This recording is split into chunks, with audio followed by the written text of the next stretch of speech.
Empezar hablando de este tema con nuestro buen amigo Fernando García, el portavoz de Sanidad del sindicato CESIF Comunidad Valenciana, con el cual también vamos a repasar, como no podía ser de otra forma, pues todo lo que tiene que ver en la negociación con el nuevo gobierno de la Generalitat Valenciana, presidido por Carlos Mazón, del Partido Popular.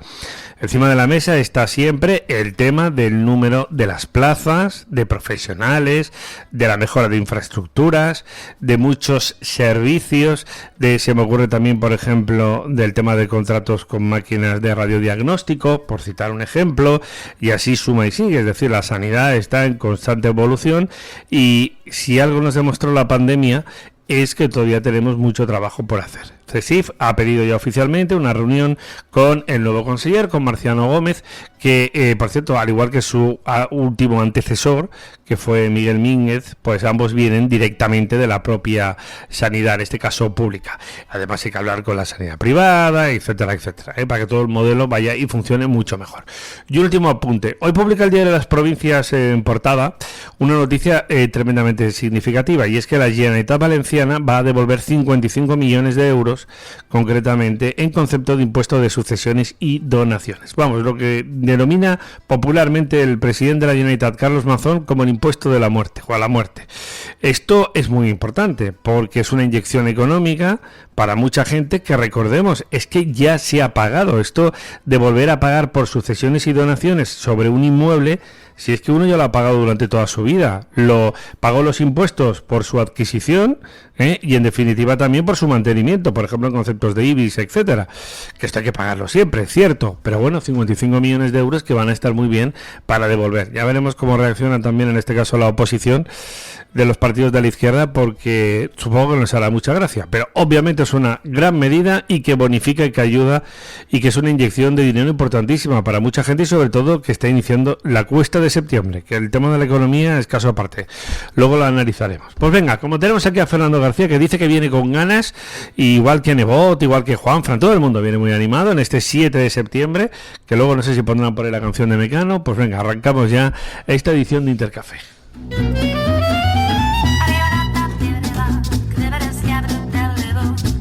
Estás escuchando Intercafé.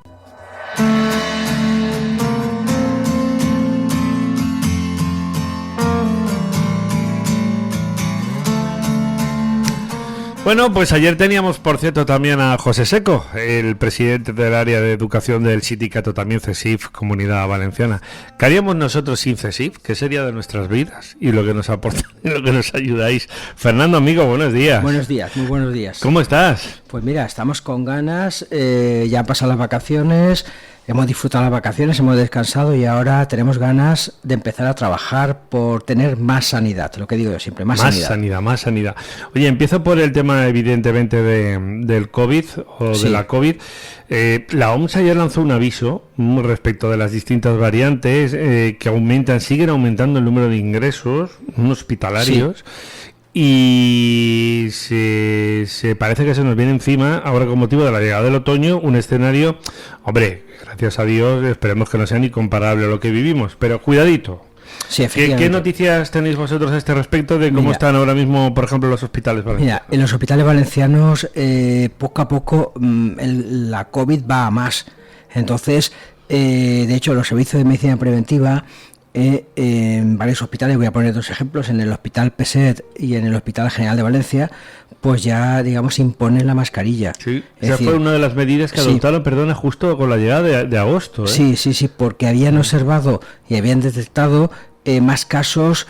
Entonces se complicaba la situación. En un hospital pues van muchos pacientes, van familiares, acompañantes, y entonces se puede complicar mucho, y esto se transmite con una velocidad muy grande y está ahí, sigue estando ahí. El tema o el hecho de que la OMS lanzase ayer el aviso y sobre todo incidió su presidente en el hemisferio norte, es decir, advirtiendo de que cuidado de lo que puede venir en otoño, vamos a prevenir más que curar, como se dice siempre. Esto es como el capítulo de lluvias que sabes que hemos vivido estos días, ¿no? Cuando se dice, es que hay que aplicar todos los mecanismos de prevención y a lo mejor no era algo excesivo, pues no, a lo mejor no, porque si llueve al final al menos, pues estupendo, pero uno tiene que estar lógicamente preparado.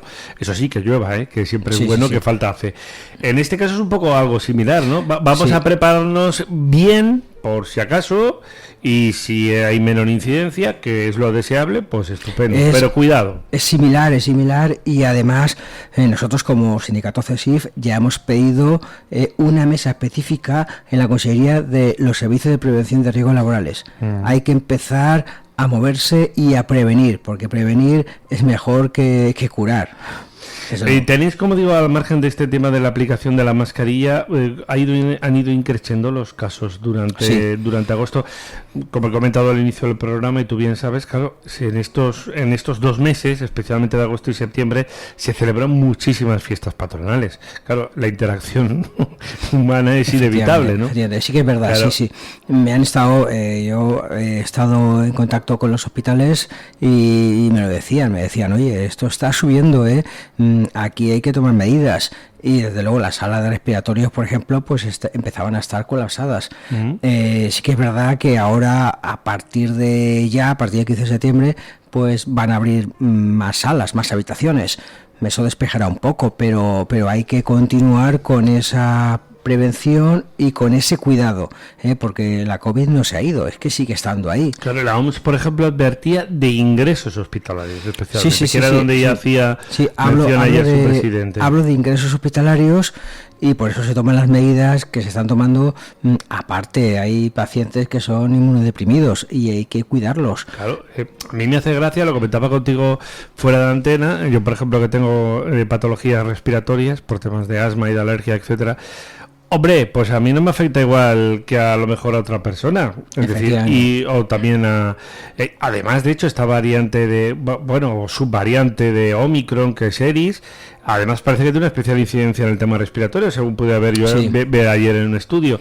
Hombre, pues no es igual, o una persona mayor no le afecta de la misma manera, como no le afecta a todo el mundo igual, incluso, pues un resfriado o una gripe. Mira, ya tuvimos el desgraciado caso, como viste, de una niña de 17 años que murió por una meningitis. O sea, una meningitis con 17.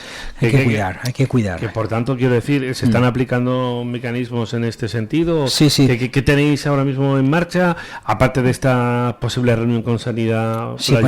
Estamos pidiendo a la Consejería que empiece ya a trabajar y dictar instrucciones para la campaña de vacunación.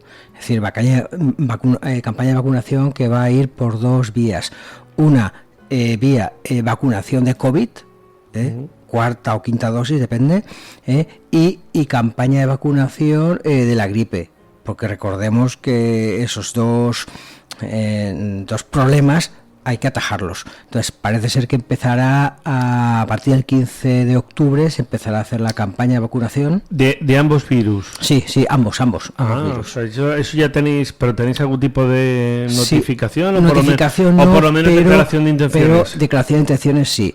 Entonces ahora hay que implementarlo. Recordemos que la Consejería lleva poco tiempo, digamos. Ya. Y un poco, cuando estuvimos en una reunión, institucional con el conseller, no de trabajo, pero sí institucional, ya nos indicó que un poco se había encontrado la Consellería patas arriba. Ya. Bueno, aún así, ya entra, pues esto es una noticia importante. O sea, se prevé o calculáis, en este caso desde CESIF, que a partir del próximo 15 de octubre se vayan a iniciar las campañas, la doble campaña de vacunación de la gripe y también de la COVID. En principio, pues es verdad, recomendada por orden para personas mayores o para personas, insisto, con patologías previas. Dicho esto, yo recuerdo que cuando, como al igual que tu compañero José Seco ayer, que también repetirá la semana que viene, porque nos tiene que contar cómo va a empezar el curso, que empieza el lunes. En Sanidad, hombre, la cosa va a ir más lento, aunque también, lógicamente, hablaremos mucho, sobre todo en esta etapa de otoño-invierno, que es de las más complicadas. Con Miguel Mínguez, tú destacaste que por lo menos en la última etapa del Botanic, se había recuperado un poco un cierto diálogo con la Generalitat, que no había existido con la etapa de Ana Barceló, especialmente durante la pandemia. Miguel Mínguez viene también de la sanidad pública, al igual que Marciano Gómez. Sí. Es decir, en este caso veis, en el sentido de cuanto, digamos, atención y diálogo, digamos, entre profesionales, veis una cierta continuidad, es un poco lo lógico. A ver, y Sí. orden o calendario también para reuniones. Sí, pues mira, con Miguel Mínguez el problema fue que no le dio tiempo. Es decir, se empezó las negociaciones al final de la legislatura, es decir, quedaban 6 meses para acabarla. Entonces, la voluntad era buena, pero el problema es que se dejaron colgadas muchas propuestas y muchas soluciones.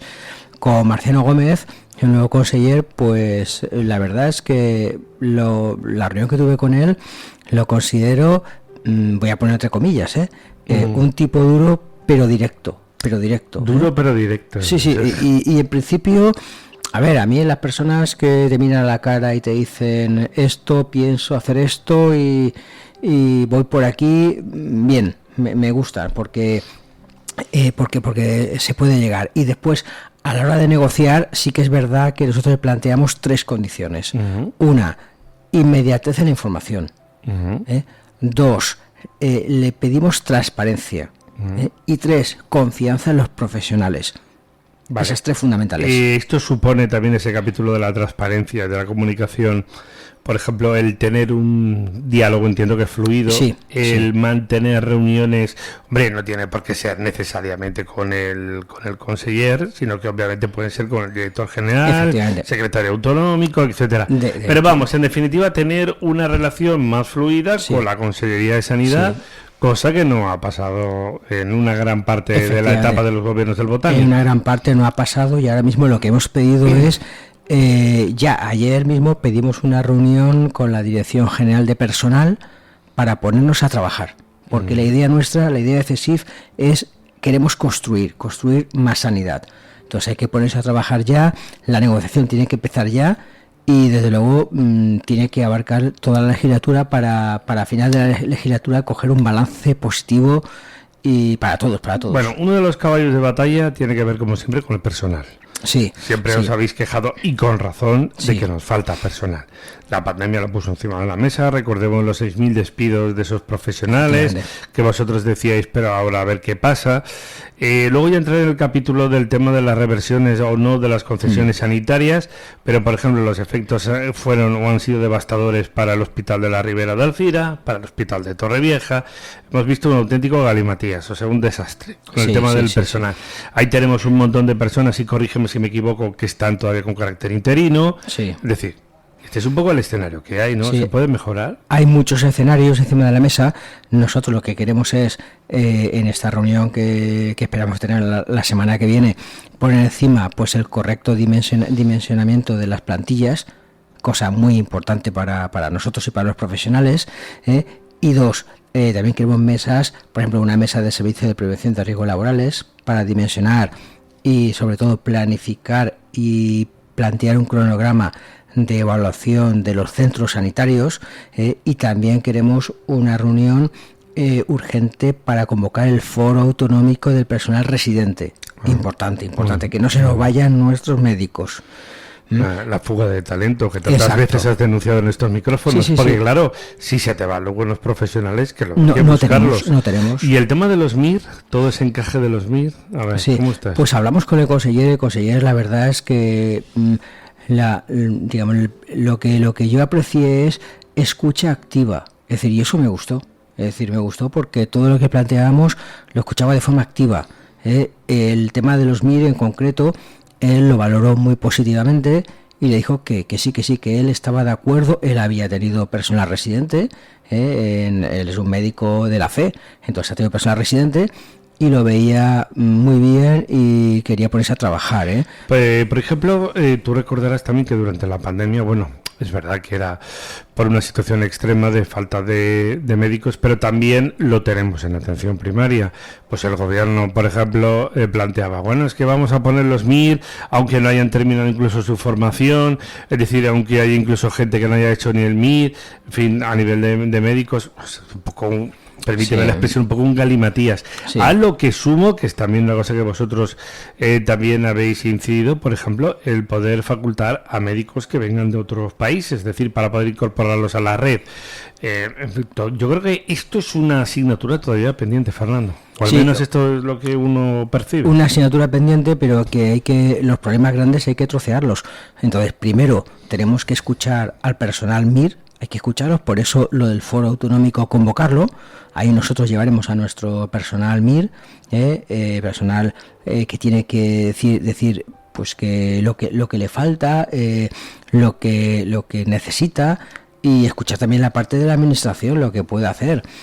Y después también, aparte de eso, también pedíamos la convocatoria también de mesas del SES, del Servicio de Emergencias Sanitarias. Acuérdate el lío que había con el anterior gobierno, que concentraron todo lo que es el CICU y la atención urgente aquí en Valencia. El conseller ya nos ha dicho que van a coger y poner un Alicante, Valencia y Castellón, cosa que nosotros aplaudimos, porque es lo mejor. Luego teníamos el tema, perdona, también de los SAMUs, que le faltaban también médicos. Sí. Claro. Decir que esta era otra asignatura pendiente. Y ya no te cuento, y aprovecho para preguntártelo, porque como ahora vamos, pues, lamentablemente, hacia un periodo más importante, más álgido en la atención primaria, porque el COVID, por desgracia, lo seguimos teniendo ahí, pero claro, después hay 1000 cosas más.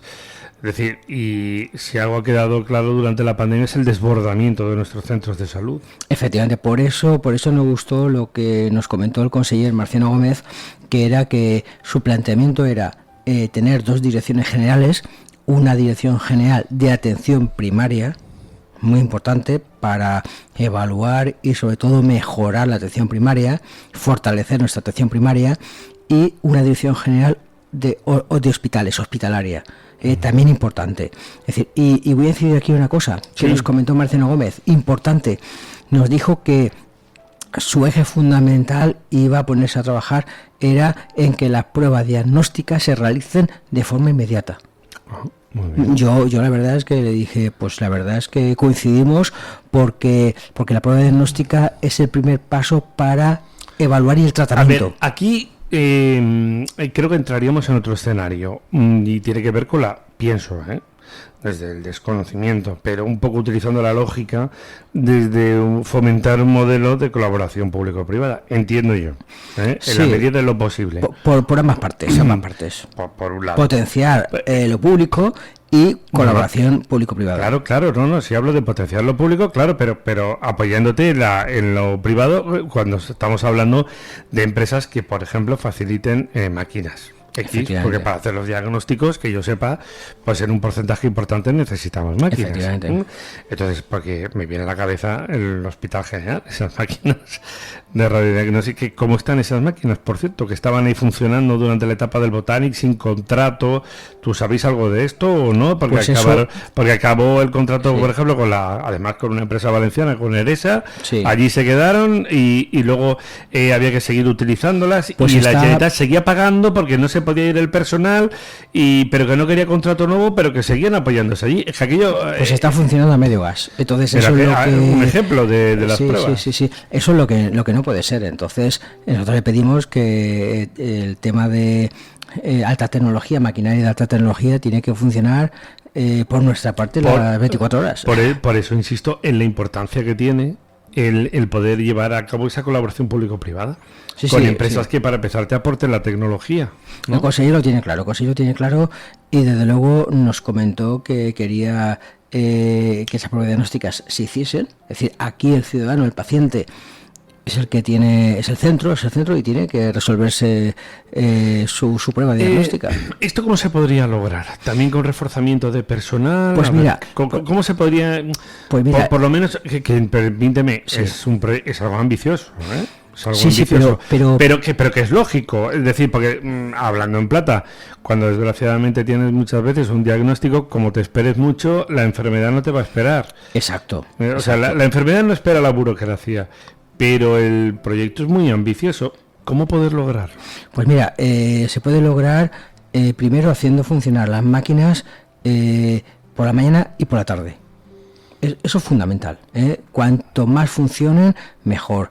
Después, 2, plantillas. Hay que dimensionar las plantillas correctamente, porque si diagnosticamos a tiempo, nos ahorraremos muchos problemas para el paciente y mucha intervención quirúrgica y muchos ingresos. Entonces, eso es el segundo tema. Y el tercer tema, evidentemente, hay que establecer todos los medios. Y si hay que llevarse a la privada pruebas, pues se tienen que llevar a la privada. Es decir, pero el diagnóstico tiene que estar ya. Claro, por eso insisto, en ese modelo de colaboración público-privada. Has mencionado el tema de la tarde. Sí. ¿Esto por encima de la mesa, abrir los servicios centros de salud de atención primaria también por la tarde? En según qué casos, áreas, consultas. Pero para hacer eso, yo entiendo que también hay que aportar más personal. Más plantilla, sí. Claro, sí, porque mira, si no, no se puede. Por ejemplo. Pero ¿podría desatascar un poco la situación que hay ahora mismo de caos o aplicar esos modelos de atención por la tarde cuando haya picos, cuando sea necesario? Cuando no, pues no, pero cuando haga falta, si por ejemplo vamos a plantear un modelo de aquí a Navidad, que es algo a enero, que es algo habitual, ¿no? Por la entrada del otoño y del frío. Sí, se necesitaría ampliarlo más, es decir, porque es necesario mayor rotación de los equipos y sobre todo lo que consideramos importante es que las plantillas se tienen que aumentar y también lo de abrir por las tardes. El conseller lo tenía claro, siempre y cuando se respeten lo que son los turnos de trabajo y la jornada de los profesionales. Pero es algo tan sencillo como ampliar plantilla. Sí. Y además, con respecto a plantillas, te quería comentar. ¿Te acuerdas del aumento de plantilla que hubo? Por de el los COVID. 6.000, Claro. Sí, claro, ahí perdimos una oportunidad. Y después, cuando se crearon las 6.000 plazas estructurales, ¿te acuerdas? Realmente no hubo aumento de plantilla. Y además, ese aumento fue a veces hasta erróneo. Pero la cuestión es también, claro, por ese ejemplo que tú acabas de poner encima de la mesa, que nosotros incidimos mucho durante la pandemia, porque tú insistías, y con razón, respecto a, hombre, es que si perdemos a este personal, claro, a estos profesionales, se nos van a ir o a otras autonomías o al extranjero. Y luego va a ser muy complicado poder recuperarlos. Efectivamente. Porque ya es gente que la tienes formada, ya es gente que viene con experiencia, que no es lo mismo, y hay que tener que echar mano pues de gente que todavía no había concluido su formación, lo que hablábamos antes del tema de los MIR. Y esta es una situación también lógicamente muy a tener en cuenta, cómo recuperar ese talento, cómo mantener ese talento, ¿no? Y porque es que al final todo el mundo es necesario. Una de las cuestiones importantes que nos insistió el conseller era en las plazas de difícil cobertura. Es decir, los problemas que hay, por ejemplo, en Minaroz, que faltan anestesistas. Es decir, solo hay un anestesista de 10, solo hay uno. Entonces, claro, aquí prácticamente es imposible, hay que asumirlo con otros anestesistas que vengan. Entonces, eso quiere ponerlo encima de la mesa ya para negociar un nuevo decreto, una forma de incentivar, de atraer, de mejorar, para que vengan el personal. Y toda la gente que se quedó ahí, digamos, en una especie de limbo a raíz de la reversión de las concesiones, caso de Alcira, caso de Torrevieja, porque a mí en la suma me salía en torno, creo que era 3.000 profesionales más o menos. Sí. Todos estos se quedaron ahí. A lo que te sumo, claro que es un poco la pregunta obligatoria. Marciano Gómez ha dicho que va a estudiar la situación de cada concesión sanitaria, sí, pero ahí hay una patata caliente ahora mismo que es Denia, el Hospital de la Marina Alta, que inició el Botánic, el proceso de reversión, o sea, de finalización de la concesión. Yo creo que la Generalitat no se ha pronunciado al respecto de si lo va a prorrogar, no lo va a prorrogar o qué va a hacer, pero ahí tenemos un montón más también de profesionales. Pues esto es un poco, claro, la pregunta del millón, ¿no? Es decir, ¿qué hacemos tanto con los que ya quedaron, digamos, en esa interinidad a raíz de esa finalización de la concesión sanitaria, como por ejemplo en concreto del caso de Denia? Pues con respecto al personal de la Ribera, de Alcira, que fue revertido, ese personal han conseguido un convenio, es decir, ese convenio se tiene que implementar, pero es un convenio, ellos están satisfechos. Entonces, el objetivo nuestro es ese convenio darle traslado al resto de concesiones, conforme se vaya negociando en el ámbito. Con respecto a Denia, por ejemplo, o Manises, que está un poco más lejos, te lo iba a decir, sí, más lejos, el conseller salió ese tema en la reunión que tuvimos con él, nos comentó que él no se iba a precipitar. Él está ahora mismo poniendo a toda la consejería a trabajar para una auditoría, es decir, una auditoría fundamental. Pero el proceso de inicio de la reversión ya lo arrancó el Botánico. Sí, pero es una declaración de intenciones y es simplemente una comunicación. Es decir, el efecto puede ser que sí o que no. Nos lo dijo así. Es decir, yo aún no tengo la decisión tomada.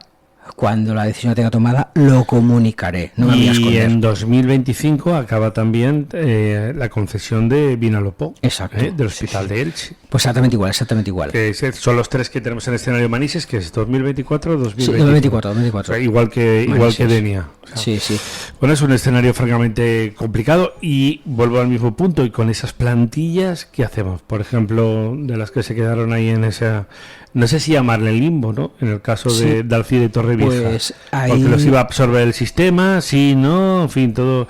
¿Qué intenciones tiene el conseller? El conseller, en principio, lo que tiene es, vamos a ver el convenio que está encima de la mesa, un convenio que los propios trabajadores aceptaron. Entonces vamos a resolver primero eso y después él está haciendo auditorías de todas las concesiones que quedan pendientes, pero no tiene decisiones tomadas aún en firme, y lo que más le interesa a él es ver si la actividad de la cartera de servicios y las plantillas están bien dimensionadas, y eso comparado también a lo público, Entonces nos dijo la verdad. Es decir, yo os voy a decir la verdad, es decir, no tengo la decisión tomada, no la tengo aún. Ya. ¿Cómo va la mejora de centros de salud, el reforzamiento y creación de centros de salud? Y, por ejemplo, en el caso de la red también de hospitales, estábamos hablando de este modelo concesional, porque que yo sepa, corrígeme si me equivoco, el único hospital que no se ha construido, pero que sí que se está ampliando, es el Clínico de Valencia, que yo sepa. Sí. Entonces, no sé. Pues bueno, en los últimos años pues han aparecido algunos hospitales, se me ocurre el caso de IMED, Eresa, que tiene previsto uno, por cierto, aquí muy cerquita, aquí en Vara de Cuart, que sí, aquí al ladito de donde tenemos los estudios. Pero claro, al ritmo que van estos proyectos, y en cualquier caso son de tipo privado, ¿a ti qué os costa? O si vais a pedir un aumento, una mejora de todo este tipo de infraestructuras, tanto en centros de atención de primaria o centros de salud, como también de hospitales. Pues en atención primaria lo que vamos a pedir y hemos pedido es que haya una evaluación de los centros de atención primaria, porque muchos son viejos, están en deficiente, a veces pues no hay buena iluminación, falta ventilación, los accesos, pues todo eso hay que revisarlo. Entonces pedimos una evaluación de esos centros sanitarios. Con respecto a los hospitales, pues tenemos las obras del clínico que van a seguir avanzando.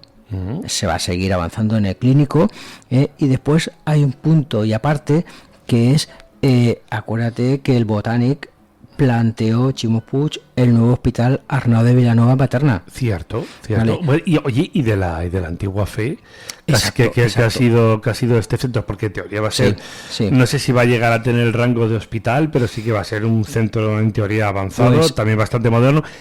¿Cómo ha quedado todo eso? Porque claro, durante la pandemia vimos ahí la colocación de camas en el antiguo pabellón de enfermería. Sí. Ya el anterior Consell, que recuerdo que la consellera era Isabel Bonich de Infraestructuras, advirtió que esas instalaciones no estaban en condiciones, que había que rehabilitar ese edificio. Se construyó la nueva fe de Malilla, pero es verdad que ahí se quedó un espacio importante en Campanar. ¿Alguien sabe algo de esto? Sí, pues en la fe vieja el planteamiento es, se va a empezar a demoler lo que queda en pie ahora en el 24, ya está licitado, y va a empezarse a hacerse. Con respecto al Hospital Arnau, el nuevo que queda en Paterna, pero con categoría de hospital o semicentro hospitalario.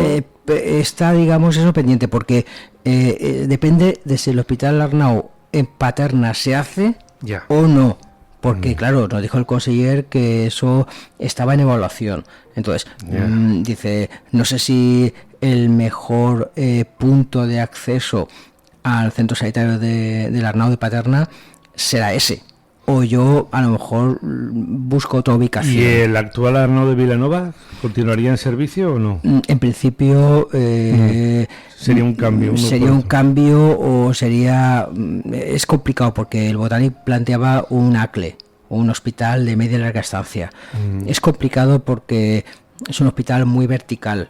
Entonces, en los hospitales modernos tienen que ser más horizontales, es decir, no tiene que haber tantas plantas por el tema del acceso, ascensores, etcétera. Entonces, eso está pendiente, pero sí que veo yo que está encima de la mesa del conseller. Muy bien. ¿Me das unos segundos? Sí. Voy a saludar a mi buen amigo de esta casa, Vicente Ruiz, que es el CEO de TVIC Finance. Amigo, ¿qué tal? Buenos días. ¿Qué tal, José Luis? ¿Cómo estamos? ¿Cómo estamos? Madre mía, esta semana para ponernos de acuerdo con las agendas. Sí, qué lío. Es complicado la semana de vuelta. No, ayer lo digo públicamente, me equivoqué de Miguel Ángel. Tengo 2 Miguel Ángel Navarro y le escribí un mensaje para que viniese ayer y en lugar de mandárselo a uno se lo mandé al otro. Mis disculpas, compañero. me lié, yo decía, ¿y no viene este señor? Claro que no viene, si no lo sabía. Ay, madre mía. Cosas del directo, ¿no? Cosas del directo, tú mejor que nadie lo sabes. La semana que viene a ver qué hacemos ahí con el podcast de Hablando con Inversores, que tenemos también a Nacho Más, que tenemos a un invitado ahí estupendo, para poder hablar con Nacho, que está muy bien, el CEO de Startup Valencia. Oye, que tenemos otra vez el Digital Summit a la vuelta de la esquina. Ya no nos queda nada, casi un mes y 2 semanitas ya para volver al Digital Summit. Qué rápido pasa el tiempo. Bueno, bien las vacaciones, hemos descansado. Bien, sí, como decíamos, ¿no? A veces los emprendedores, vacaciones trabajadas, ¿no? Pero la verdad que bien, he podido desconectar, aunque eso sí, siempre el móvil conectado y el ordenador a cuestas para ir solventando cositas. Bueno, esto es el mal o el bien del autónomo según se mire. Dependemos de la tecnología, pero yo, como digo siempre, ayuda más que molesta, desde luego. Totalmente. Oye, dos cositas muy rápidas. La primera te la pregunto, mira, en calidad de economista, hoy publican las provincias que el Consell va a devolver 55 millones de ese impuesto de sucesión y donaciones, que no es ninguna tontería. ¿Cómo ves tú esto? Que a priori es positivo, porque es una inyección de liquidez también para muchísimas familias, pero luego el impacto que pueda tener en las cuentas de la Generalitat, a ver, ¿cómo lo ves? Es verdad que te faltarán datos porque te lo suelto así y no te ha dado tiempo ni de verlo, pero bueno, un poco así de primera apreciación. Mira, la primera apreciación al final, ¿no? Que vemos siempre, ¿no? Yo lo veo desde el punto de vista económico, ¿no? Al final yo creo que también el Consejo, tanto el Consejo como el Gobierno de España, al final las cuentas tienen que estar claras, ¿no? Y como siempre hablamos en empresa que también decimos, ¿no? Al final hay que generar, ¿no? Algo positivo. Entonces, que si lo devuelven, perfecto, como tú dices, porque las familias tienen más dinero para gastar, pero eso sí, tienen que tener un presupuesto y las cuentas tienen que poder, ¿no? Permitir dar eso. Yeah. Que ahí ya no entro, ¿no? Si puede permitirse, si no. Mucha gente también achaca, pues al final, ¿no? Que en los puestos también de gobierno central con la comunidad autónoma, no solo hay que mirar la rentabilidad, es verdad que hay una labor muy social, con eso estoy totalmente de acuerdo, pero hay que equilibrarlo, ¿no? Hay que hacer ese balance de que al final, para que todo funcione, tiene que rodar autónomo y, bueno, que se dé perfecto, porque así hay más dinero en circulación, pero que tiene que poder adaptarse, ¿no? A ese presupuesto y tiene que estar bien saneado. Y además, bueno, Carlos Mazón cumple una promesa electoral, ya lo venía anunciando, bueno, como tú bien sabes que están haciendo prácticamente todos los partidos, todos los gobiernos que están presididos por el Partido Popular. Eso, sí. Yo ahí sabes que yo pocas veces entro en política, porque al final yo soy economista y me gusta más el tema de empresa y demás, pero sí, al final cada uno, ¿no? Entiendo que es lo normal. Si yo prometo que voy a hacer una cosa, pues realmente que la haga, ¿no? Y entonces, si él prometió que iba a hacer estas cosas, pues bueno, ya habrá encajado sus números en sus presupuestos para poder hacerlo. Claro, bien. Bueno, esto tenemos aquí motivo de debate, desde luego. Bueno, y la otra cuestión, yo no quería pasarlo por alto, porque claro, es que yo estoy en shock con el tema de Telefónica. O sea, ahí el gobierno, porque al final es el gobierno de Arabia Saudí, ha estado urdiendo una operación durante 6 meses. Aquí nadie se ha enterado de la película. Parece que al final el gobierno de España tiene que decir la última palabra, pero los saudíes se las han ingeniado para hacer, digamos, una recopilación de acciones por ahí que había sueltas de la compañía de telecomunicaciones española y llegar a ostentar la mayoría. Bueno, esto es una cosa, no sé si decirlo de libro, porque claro, además a todo esto, ¿qué margen, no sé si tú lo podrías considerar como una OPA, si lo pudiésemos llamar así, qué margen puede tener realmente el gobierno? Pero claro, a mí me da la impresión de que Arabia Saudí ha cogido la sartén un poco, digamos, por el mango y ha dejado evidentemente fuera de juego al ejecutivo de Sánchez y especialmente a la señora Calviño, que no tenía ni idea de la operación. Al final, ¿no? Ellos han ordenado muy bien, ¿no?, esta operación. Al final hay unos límites, ¿no?, de no llegar al 5%, de no llegar al 10%. Y entonces ellos han hecho dos operaciones paralelas. La primera, hacen una compra directa de participaciones que llegan al 4,9%. Eso es. Es decir, no llegan a ese límite. Y por otro lado, ¿no?, buscan unos instrumentos financieros para poder llegar a otro 5%. Que eso es lo que también, ¿no?, al final cuando sumas los dos da 9,9, es decir, tampoco llega a ese 10% que es el que obliga, ¿no?, para el tema de la OPA y todo eso. Entonces, claro, eso está bien trabajado, es decir, creo que el gobierno saudí, ignorantes no son y se conocen muy bien las leyes y, como tú dices, han urdido bien un plan para cumplir con todas esas prioridades, pero ahora es verdad que ahora el gobierno español sí que tiene la potestad, ¿no?, porque Telefónica se considera estratégica dentro de la defensa. Claro, lo que pasa que aquí hay un problema de fondo también, y es por lo que también los saudíes han entrado en escena. La deuda creo que es de 36.000 millones de euros que tiene Telefónica. Entonces, claro, no sé con qué margen dejan ahora mismo al gobierno para poder operar con toda esta situación. ¿Para qué vas a hacer? ¿Rechazar la operación?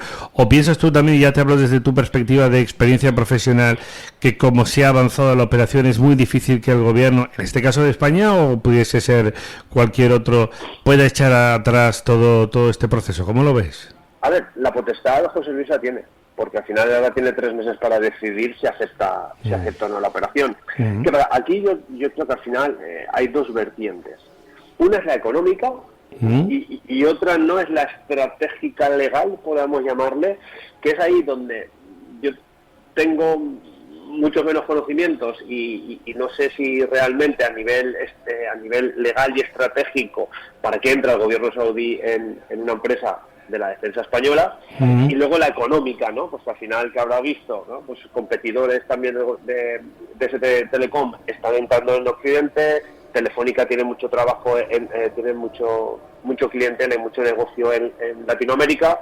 Por lo tanto, a nivel económico, pues tiene sentido que pudiese entrar, ¿no? Porque al final compras, te haces con el control de Telefónica, tienes mucho negocio en Latinoamérica. Pero claro, a nivel estratégico legal, yo ahí es donde me pierdo y es donde creo que ahí es donde está el jugo de la operación. Claro, pero insisto, un poco también por tu experiencia, ¿tú crees que esto saldrá adelante? ¿O qué piensas tú? ¿Qué te da a ti el olfato? A mí el olfato me da que no saldrá. ¿Que no saldrá? No, al final, porque Telefónica es una empresa considerada estratégica aquí en España y tiene toda la ciberseguridad, los datos del Ministerio de Defensa.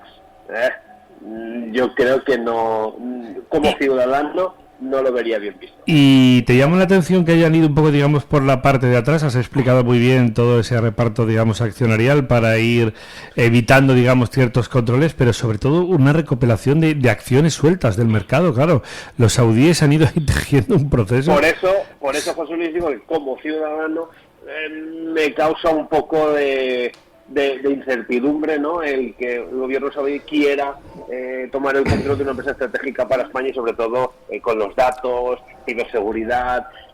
No, como ciudadano ya te digo que no lo ves. Bueno, pues el próximo miércoles, Dios mediante, que nos veremos, seguiremos analizando esta cuestión, faltaría más. Hombre, que va a ser, es una de las noticias del año, sin lugar a dudas. Sí, sin duda. Cuídate mucho, amigo, gracias por atendernos. Un fuerte abrazo. Hasta luego, adiós. Bueno, tenía que tocar este tema, Fernando. Interesante. Es muy interesante. Sí. Pues yo creo que es la gran noticia económica del año, sin lugar a dudas. Sorprendente.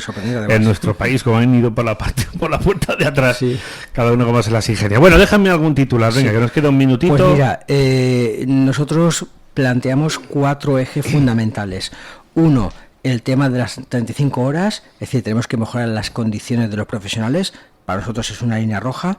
2, reclasificación de personal y una mesa específica de grupo de la función administrativa para desburocratizar lo que es la atención primaria y la hospitalaria. 3 es el tema de mejoras retributivas a nivel de guardias para atraer talento. Y 4, el personal MIR. El personal MIR, del cual hemos hablado anteriormente. Bueno, pues muchas gracias, amigo, Muy por bien. haber dedicado Encantado un ratito y- en esta mañana. Y muy a gusto. Seguiremos hablando como siempre. Fernando García, portavoz de Sanidad del sindicato CESIF Comunidad Valenciana. Ha sido un placer. Cuídate. Muchas gracias.